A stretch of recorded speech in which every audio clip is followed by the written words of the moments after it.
Welcome to the Fitness or Fiction podcast. Today's episode, we're discussing how bad do you want it? Real bad. Joined as per usual by my Sergeant at Arms, Mr. Berge. See, my arms are too big. Yeah, I know, yeah. Too long. They're pretty small. They're large.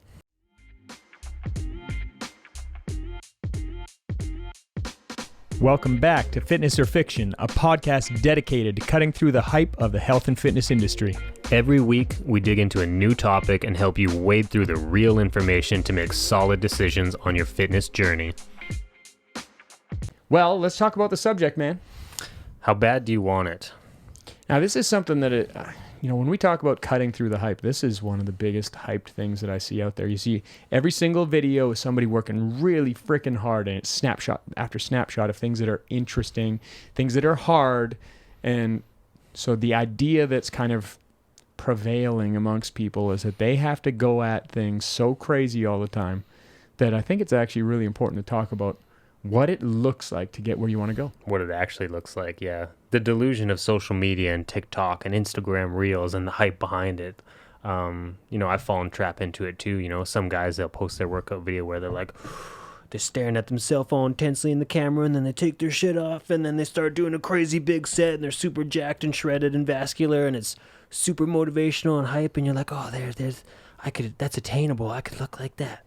Doesn't show that dude like weighing out his chicken and then Sleeping taking some 8 away hours. to actually get the amount that he needs for the day and planning out what his week looks like. It doesn't show all that because that's not sexy. Turning down all the food that his friends are eating. Yeah, man. And bringing his meal prep out to the restaurant with his boys. Yeah. Well, and this is the innate challenge. So let's talk about what it actually looks like. Let's talk about what goes into it. I think we can break this topic down piece by piece. So we can break it down into exercise. We can break it down into nutrition. We can break it down into rest. Which one do you want to start with, compadre? It's essentially all lifestyle habits, but fitness. Let's break it down by what it is. The workouts first, I guess. Cool. Well, I think it's fair before we start to just say, in my experience, consistency beats the crap out of intensity. Absolutely, yeah. Consistency is king. It trumps intensity and motivation. I'm just not motivated to work out today. Oh, man. I had a client this morning tell me, well, I'm low energy today. I was like, man, you can be whatever you want, but you're going to finish these damn reps. Right? And that's part of what I'm there for. But, I'm not being mean. I'm being real. Like, you're here to do something. We got to do it. Mm-hmm. And your sensation of whether you feel the same as usual, it doesn't matter that much. Mm-hmm. Like if you're out for a single, like if you're looking for identifying a new 1 rep max or something, peak week or something. But for the average person, the intensity that we're going to want to keep them at is going to be somewhere between if you're a strength athlete, between 70 and 85% makes a lot of sense. If you're somebody that's looking for straight up aesthetics, between 80 and 95 is actually kind of where you live. You're going to be going to failure much more often. Mm-hmm. But when we look at exercise, I'm just going to start with one, and you can tell me what you think of it. So I think most people, we talked about intensity last week and the misunderstanding of what intensity looks like. I had a client this morning, in fact, just be like, oh man, I need to go again. And she had done a really hard set. I had her doing sets of 6 to 8, which is lower reps for her. Mm-hmm. And she's like, oh, I need to go again. I've been resting too long. And she goes and she couldn't do it. I'm like, no, you need your full rest. Yeah. Part of this is engaging in what your program is, because if your program's correct, you're going to need that. Yeah. So I think the first place that we can talk about it with exercise, how bad do you want it? It's not just about showing up and blowing your brains out with intensity. In fact, if you do that every session, you're going to have a problem. It's more about respecting the actual protocol or program, where it's like, okay, I know how hard I need to work. I'm going to make that happen, but I'm going to take my rest periods just as seriously. And if I don't need them, I probably didn't hit the right intensity of the set. Mm-hmm. How do you see this in exercise? Well, we've encountered that throughout the gym, especially, like the cardio bunnies and people who want to superset everything or triple set everything, or people want the, I don't think it's wrong for people to shoot for the minimum effective dose and things like that. Do you mind if I get tangential here? Yeah, please do. I'm kind of cutting you off, but I'm just floundering in the topic here because it's a big topic. It is, but let's talk about cardio. For a person that wants better body comp, do they need to consistently be blowing their brains out with cardio? Theoretically, they're going to get more bang for their buck focused on their nutrition. Absolutely, they are. This is things where I've talked about with people where they're like, they come in and they're like, oh, I'm ready to work out. And they got the hype and motivation. I want to work out 6 days a week. I'm going to work out 7 days a week. 5 days resistance and 2 days cardio. I'll do cardio every day. I'm like, well, why don't we dial this down to 3 or 4 days a week? And then the other 3 or 4 days, focus on your nutrition and your meal prep and making sure, because that's the dying horse that nobody wants to attend to. Well, I'm going to say something that's a little bit offensive. Are you okay with that?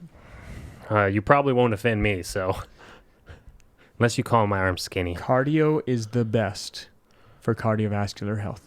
Mm-hmm. If you want to be good at running, run. If you enjoy it, do it, for sure. I'm not against running. But bang for your buck, changing your physiology to be less fat, more muscle. Go and look at research on this. Look it up. Look at resistance training versus cardiovascular training and what happens to body composition. The scalability of body composition training for resistance training is way higher than for cardiovascular training. Mm-hmm. So what you do is you start looking at, well, what sort of adaptations can I get? Little tiny doses of cardio, they can be okay. But when you look at, you'll find studies where they do 1 30-second isometric contraction and they measure changes in that muscle tissue over a 6-week period. It's crazy. Whereas in cardiovascular exercise, take 30 minutes of anything, or 30 seconds of anything, and try to show me that sort of outcome. Mm-hmm. The cardiovascular system is running during weights. And if you're cycling your stimulus properly, when we look at body comp, I actually just think a lot of the cardio people do is unnecessary. Do you agree with that, or do you think that's crazy? I think looking through it at that lens, it's almost like isolating a small target percentage of the gym going population, because I think most people think they put in more work than they actually do, and I think most people think they eat better than they actually do. So even the crowd that you're talking about, you're probably correct, but I feel like the actual crowd who says I hit my program and I do my cardio and things like that, they're probably missing more than what they're actually saying. Yeah, I actually think this applies to a huge umbrella of people, because most people that come to the gym, what's the number one goal that you have heard in the last decade? Weight loss. I want to lose fat and gain muscle. Mm-hmm. And then the first place that they go is cardio burns fat. No, it doesn't. Cardio is going to burn carbohydrates in your system. That's what it's going to do. Mm-hmm. The fat burn effect is going to be long down the road. And if we look at the impact of your metabolic processes after creating mechanical damage or getting really good mechanical tension through your workout, you're going to have a 4-day window of metabolic change rather than 4 hours for cardio. So, mm-hmm. But all of that to say, the idea, when we start looking at what it actually takes to change your body, I think consistency is key for sure. When it comes to exercise, I think that it's just as important to be putting in the intensity, the intention behind every exercise, every set, so that you actually require and earn your rest periods. Mm-hmm.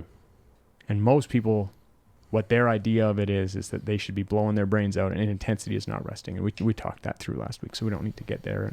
Yeah, intensity too it's a different animal, because like what you're saying, people would perceive intensity through more so just sheer volume.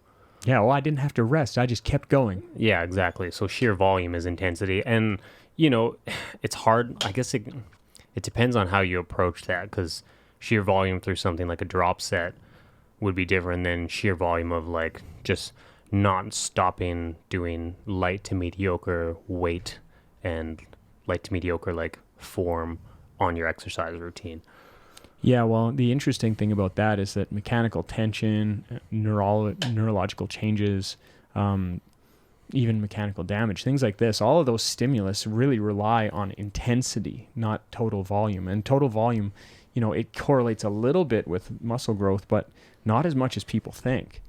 So like I could do a very low weight for a lot of reps, and that's like, well, I did way more volume. It's like, well, yeah, but the actual effective reps that you did where your muscle was failing are very limited. Mm-hmm.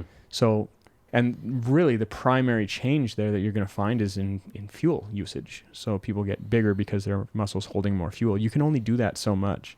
Yeah. And that's why you'll see these people that say, well, I've been doing this type of program for 6 years and I've been stuck for 5. Yeah, a lot of people trying to build muscle just like chase the pump. That's right. And the pump doesn't necessarily require maximum intensity. It kind of just, you can pump it up without too much effort. Right. So I think if you do have a fat loss and muscle gain goal, it's pretty clear that you should be doing resistance training. But we can go into a different realm of that. When we start talking about how bad do you want it, how many days per week are you going to need to do to get some of the bodies that you've seen? Have you had people come to you with like, here's what I want to look like? Just ridiculous bodies. Yeah. Yeah, obviously. People have a delusion and misconception too on just what actually a natural physique is. And you have tons of people debating and arguing on the internet too what actually a natural physique is, and being like, I think that guy's natural. He claims natty. So it gives people a misperception of what's actually attainable through natural means. Yeah, on face value, it doesn't seem bad for somebody that's taking steroids or SARMs or... I had someone ask me if you were on the juice within this last week. Yes. Wow. Kind of a compliment though, right? Well, that's kind of a compliment, I think. I don't know. They said you jacked. I don't know. It's kind of a backhanded compliment. We could put it as that. You cheater. So one of the things that I have a hard time with, like, I actually don't care if people decide to go that road. I don't, just for the record. I struggle to focus enough to take the protein powder and creatine that I should. Causing the delusions and misconception on social media. But that's what I run into, right? Like people are like, oh yeah, well this person's totally natural. They said they were. And I'm like, well, I'm actually natural. Absolutely. And I have to have my blood work done every 3 months to make sure I'm not getting a fatal brain infection due to my medication. Mm-hmm. So for me, if I were to do something like that, it would be a very scary thing for my generalized health based on my condition. But the challenge is when somebody puts out there, well, no, I'm not, and this is what I'm, it's all natural and this is what I'm doing. It's like, well, when you lie to people, you're creating a challenging expectation in their brain. And I think that one of the things people need to get is that they don't need to exercise every damn day really hard. Mm-hmm. And if you want to go exercise, yeah, be my guest, do it. But like when you think you're going to blow your brains out in the gym every single day, you're going to start digesting like crap, you're going to start sleeping like crap, and you're not going to get where you think. And it goes the same when we get to diet. We'll talk about limiting your intake too far. But when it comes to exercise, the people that I've seen that do the best are people that are working out 4 and 5 days a week.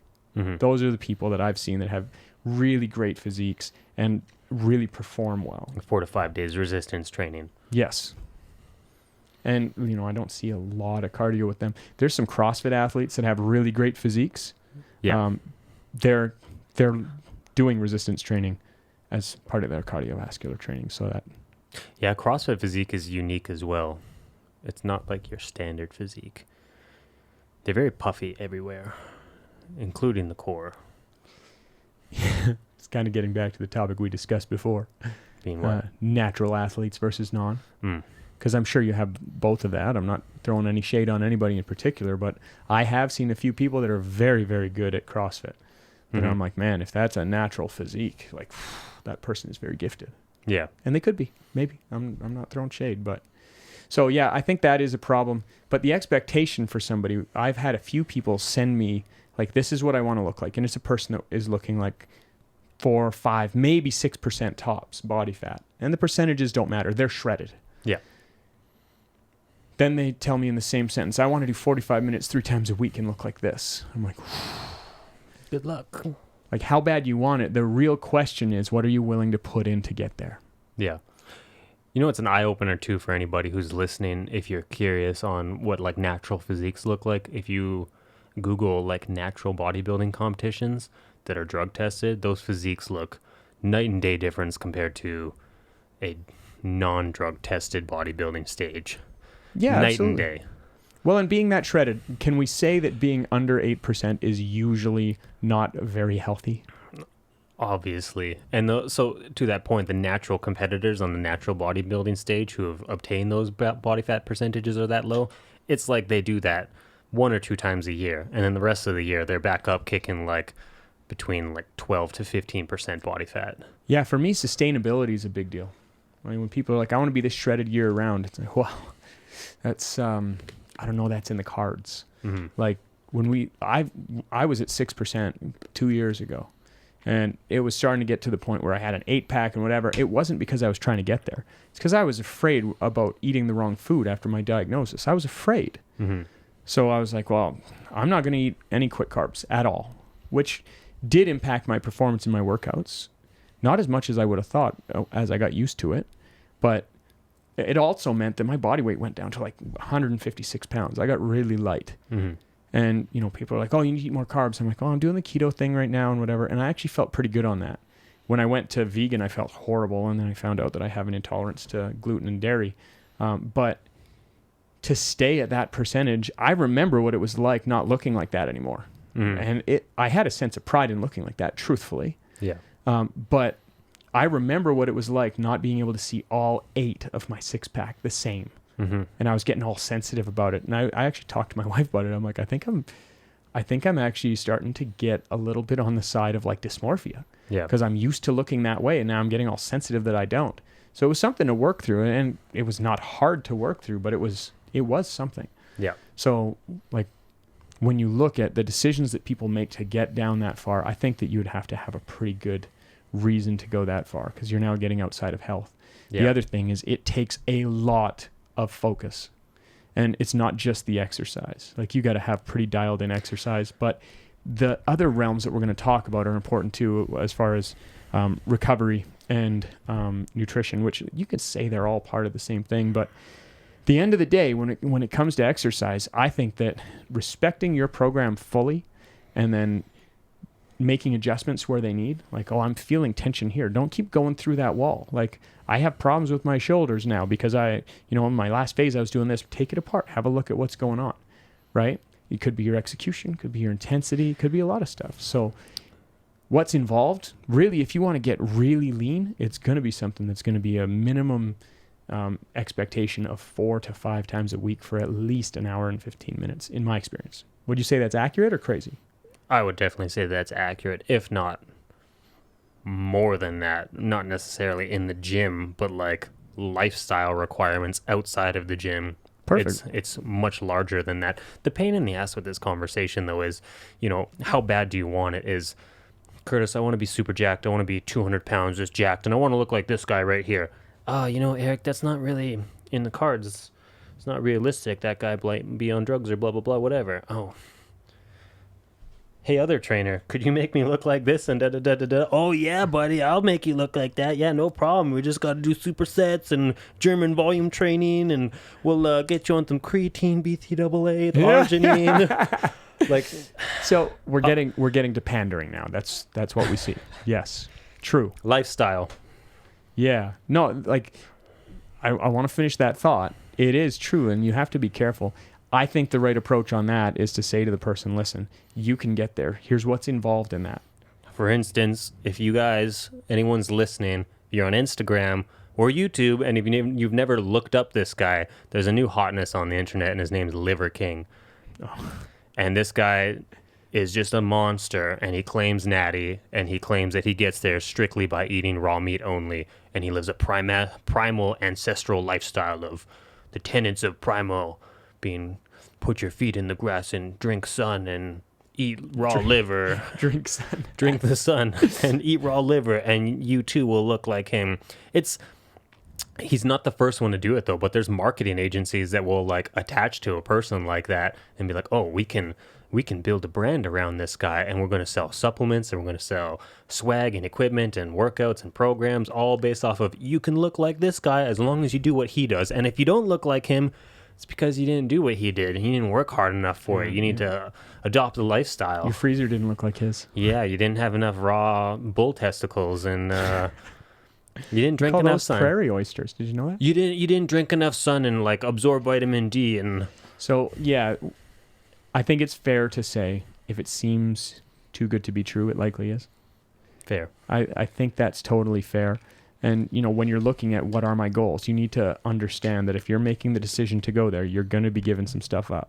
It's almost bad mentioning his name, though, because now, we just sent him a couple more viewers to go and look at his BS, and he's probably just making bank off it. Well, I can't really speak to him very much. I don't consume that sort of social media. I've seen it. But one of the things that I would say is, like if he's doing well and fine, good for him. I think that it's really important that people have a look at what that's like and be like, well, living that primal life, how am I going to do an 8-hour job? I'm an accountant. I can't stand in the grass for 8 hours, bro. Like probably something like that, right? So, when it comes to exercise, what's it going to look like? I'm going to say that same metric again, which isn't fair, but it's going to take at least 4 or 5 days a week. It's going to take at least an hour and 15 minutes. These are our bare ass minimums. If you want to get anywhere that's close to kind of that really lean physique mark. Yeah, for most people, I would say, like, if your meal prep's not on point too, like if you're having any hiccups or anything like that, it's probably going to be 4 to 5 days of resistance training with some 2-a-day cardios in there as well. That's what a lot of the natural bodybuilders have to do to actually make it happen, to like essentially tie up loose ends that burn a couple of 400 extra calories at the end of the day. Well, and those people, just to tie up exercise here, a lot of those guys, if you listen to what they're actually doing, they don't do cardio throughout their season. They use it very sparingly in the last 6 to 12 weeks to prep for stage because they don't want to burn that stimulus too early. So, it is one of these things. But then to try to talk about doing it all year round. Oh, man. Be Crazy. cut all year round. Yeah, can you imagine how bad that would feel? Oof. Anyways, I think we tied up exercise. If you have anything else you want us to discuss on exercise, we'd love to hear from you, so please do that. But, we were talking about nutrition. We might as well get into nutrition. This is going to be a little bit of a quicker conversation in some ways, I think. But, how bad do you want it? How does that apply to nutrition? Counselor Berge. How bad do you want it? If you want to look super shredded year round, it's probably extremely strict nutrition, counting your macros, and having everything on point 95% of the time, not the 80-20 rule. Before we go further, do you think that it's healthy to be focused in on your macros and your exercise that hard year round? Absolutely not. I don't think it's, as a person who loves exercise and I love playing and things like that, I don't, I only personally try to coach my clients to go down the macro road, just so they can kind of start understanding how the different macros affect their energy levels and their fuel and how satiated they are, and also to help them understand portion control, portion sizing, because I don't think anybody has the time year-round to measure out their food every day, all day, and if you do and you're that self-absorbed into your physique, and like especially if it's not your profession to be, like if you're not like a professional fitness model or professional bikini model or anything like that, you just need to look like that all the time, and you're like, that's a lot of energy to put into that aspect of your life, and I wouldn't consider that health anymore. Yeah, I wouldn't go so far as to say that it's 100% dysfunctional all the time, because some people, they're built a different way where they just want to know that they're taking the right steps, and that can be a really good thing.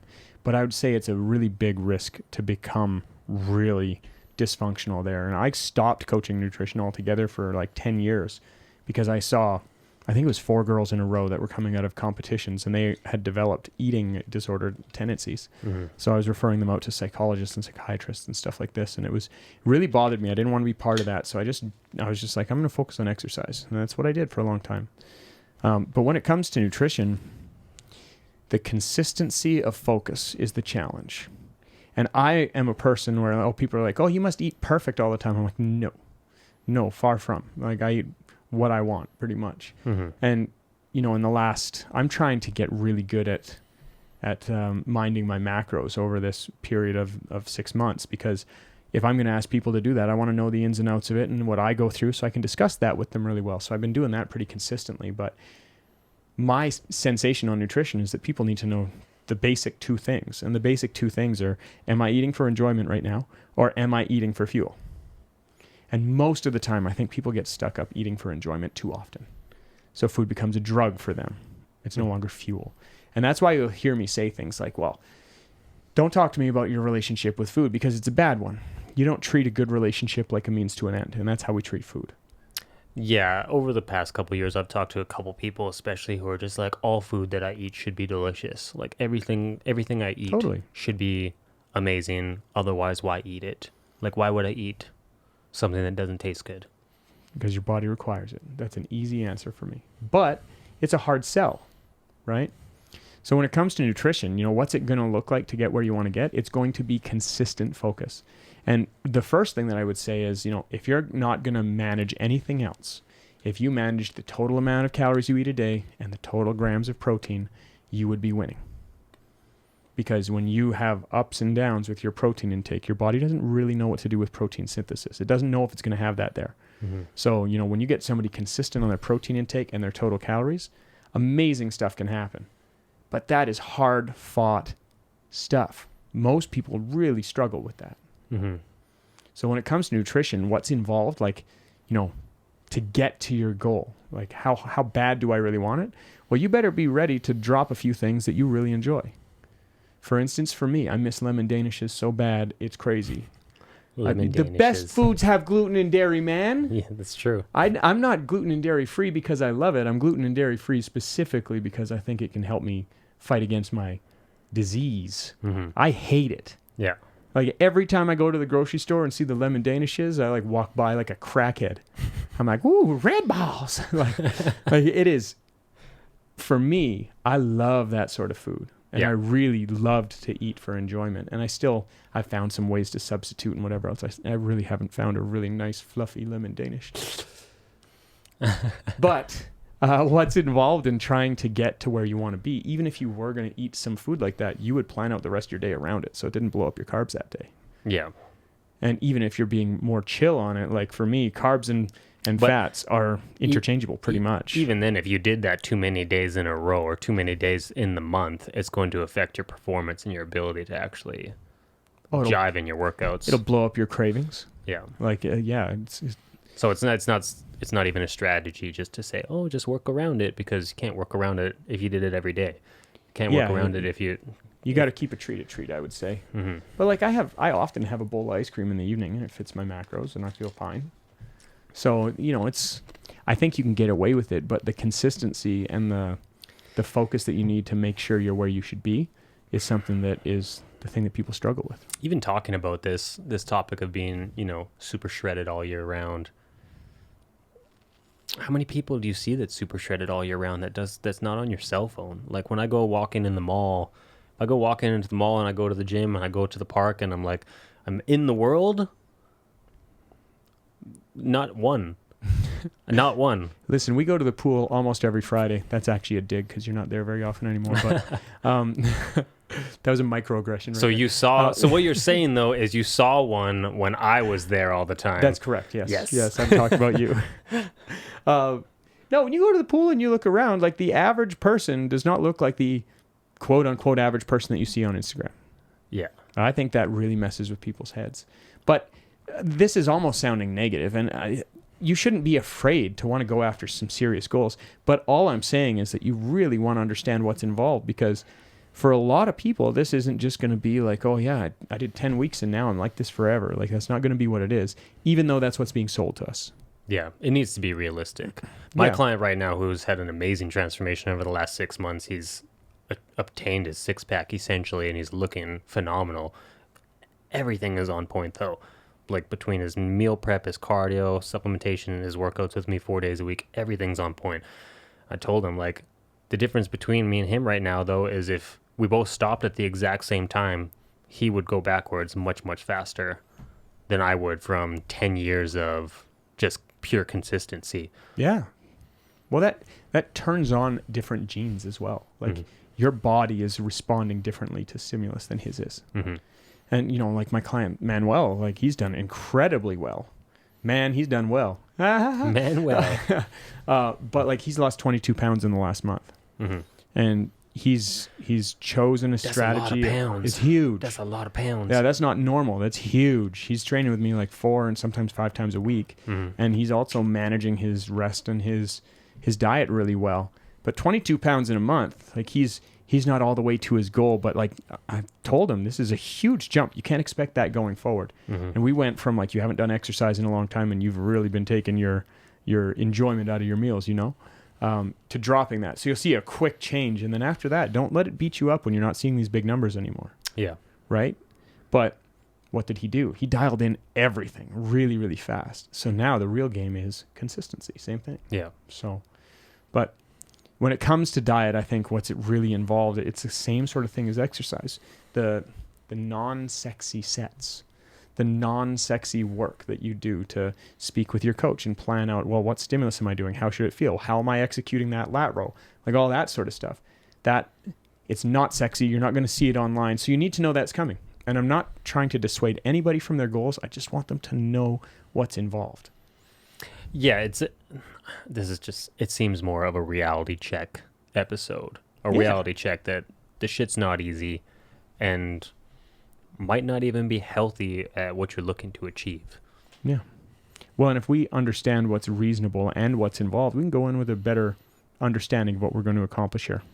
And like in the era of information, what we say, even if we gave out certain parameters on, like if you're looking to get super shredded and count your macros, a good place to start with your protein is like probably 1 to 1.2 grams of protein per pound of body weight. If you go and Google that, you'll probably find 20 to 500 articles that say you shouldn't do that. And you'll find 500 articles that say you should do that. And then you'll find 500 articles that say cut this, cut that, don't eat meat, don't eat cheese. Only eat meat, like Liver King. Hey, listen, if you look at all that research and put it side by side, vegan versus carnivore, the right answer is somewhere in between. Like the people in the world that are living the longest, they do eat meat. It's true. They eat more fish than the average population. But, choose a strategy and stick to it is what I would say on that. We should cover how much protein do I need in a future episode. But last, should we talk a little bit about rest? Sure. So rest is one of these things where people, they don't really like to rest very much. And when I talk about rest, I'm talking about like, you should be getting between 7 and 9 hours of sleep. When I say 7 and 9 hours and I ask people, you ever get 9? They're going to say, yeah, not very often. Yeah, I only need 5, Curtis. Oh, man. 5 is a good night. I function good off 5. I would love if I only needed 5, but I need 8. If I don't have 8, I'm a mess.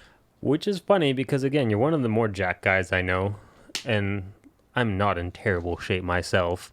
And we both used to, I think, track our sleep on, Fitbits or Apple Watches or whatever, and guaranteed me too. It was like 8 to 9 hours every night. And I tell people that's not something I sacrifice for anything. I won't stay up and play video games late at night with the boys and be like, oh, I've got to wake up in 8 hours. Well, I only need 6 hours sleep. I'm like, hell no. I need 8.5 hours sleep. Like I need at least 8. 8 is the minimum. Well, especially when you understand how much you suffer for that 2 hours. That's going to be multiple days. Yeah, I don't. So, nutrition is part of recovery.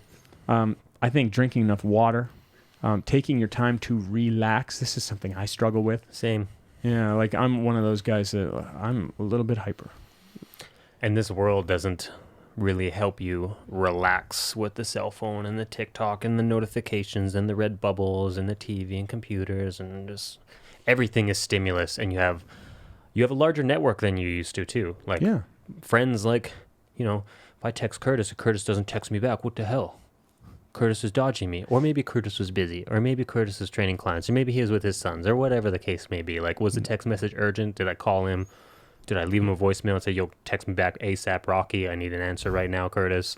Like, people get worked up over that shit. People that get sensitive like that probably don't text me anymore because I'm not great on my cell. But I'll tell you, for me, restful, I'm an extrovert, so I recharge around people. The night before last, me and my wife turned off all the screens, and we had a little 4-ounce glass of Fetzer Gewürztraminer, which is our go-to white wine. It's delicious. I hadn't had it for a long time. We sat down. It was chilled, But we just sat and talked for about half an hour. That's what I would consider quality rest.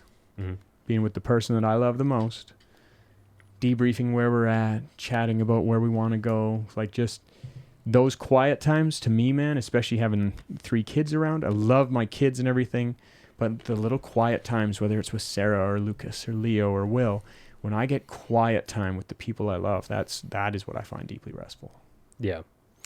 speaking for myself for like the rest thing, like with the stomach issues I've been battling over the past years, I notice a difference in my stomach if I sit down and just do nothing for 20 minutes.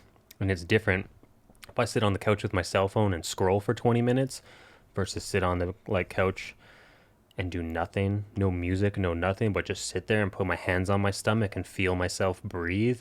It's like a broken car trying to start again. Like things start moving and you can feel things. It feels better. Things are processing again. Like the system's like, oh, thank God. Like he finally shut down, folks. That's your parasympathetic system, right? Like, so our sympathetic system is like fight or flight. Our parasympathetic is going to be like rest and digest. Shocking that your stomach feels better. Nasal breathing on its own gives better diaphragmatic breaths. And the best connector between sympathetic and parasympathetic is in fact breathing, because it can be autonomous or voluntary. Mm-hmm. So when you take some deep nasal breaths and you're breathing through your diaphragm and you just take some time to do that, your delta waves in your brain change and it's going to push you into that rest and recover phase faster. So that makes total sense to me. But really when it comes to rest, I think people need to just identify it's not about quantity necessarily, but it's about making sure that it is a part of your day. And it can't be every day. I get that. Life gets crazy sometimes. But even just a minute or two to just think about life and get the breath in your system can go a long way. Yeah. Well, and that kind of where people struggle with the all or nothing mentality, right?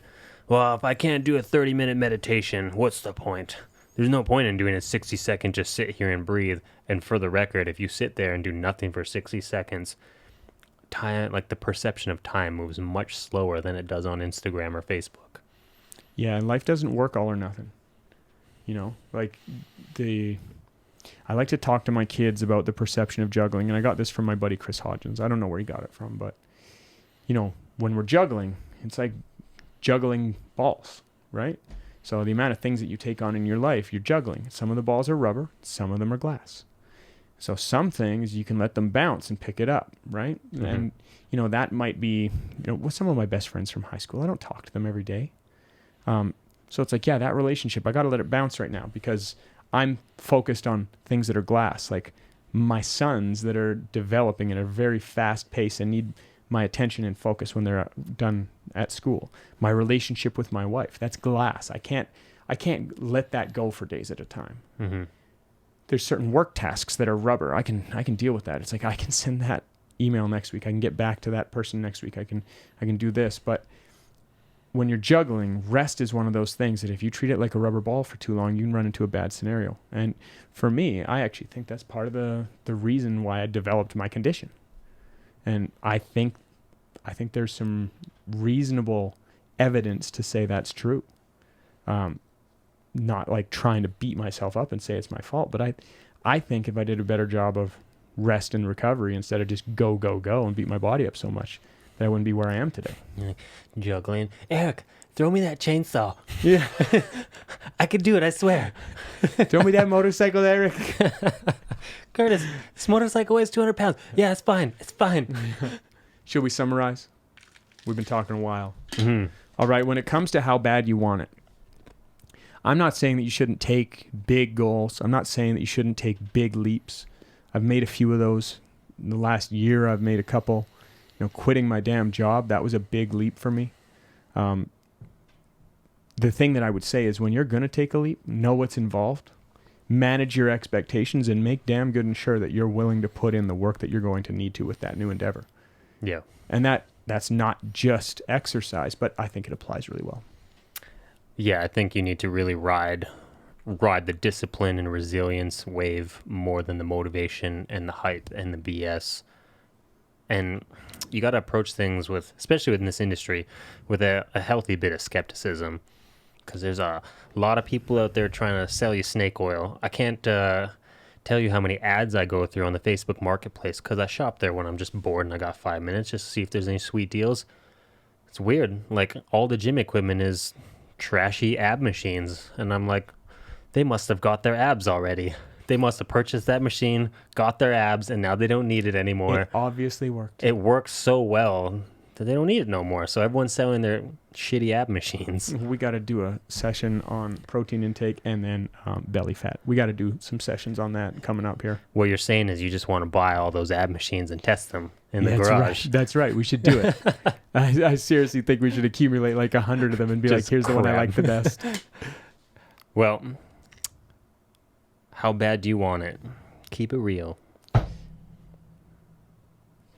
The amount that you want it needs to coincide with what you're willing to put in and what you're willing to leave behind.